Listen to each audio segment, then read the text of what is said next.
পৌঁছে গেলাম ঝুঞ্ঝকা গ্রামে। আর এই যে সবাই মিলে পৌঁছে গেলাম, এই যে টোটো রয়েছে আর এখানে খাট পেতে দিয়েছে। আর ওখানে আমাদের এই যে মালগুলো দেখতে পাচ্ছ, সেই মালগুলো আমাদের আছে এখানে বিতরণ হবে বলে।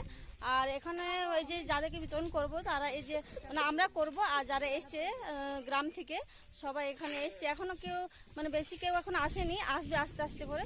তো আমরা এইমাত্র পৌঁছে গেলাম। তো অবশ্যই এই যে দাদা কিছু বলবে?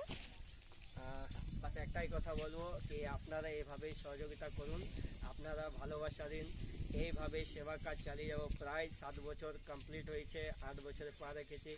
দেবেন মাহাতো সদর হসপিটালে 365 দিন সেবার কাজ, আমাদের ফুডের কাজ চলে।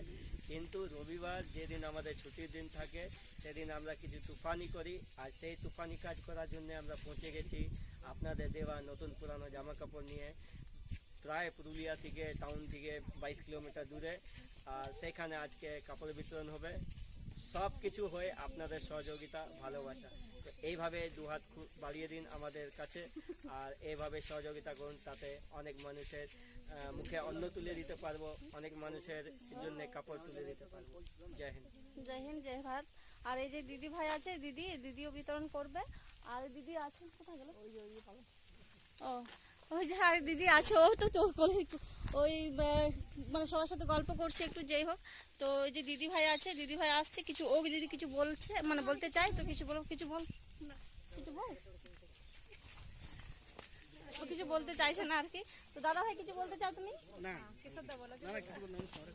আচ্ছা, যাই হোক। তো এখানে সব মালগুলো খোলা হচ্ছে, তো তোমাদেরকে দেখাচ্ছি যে কি কি আছে ভেতরে না আছে।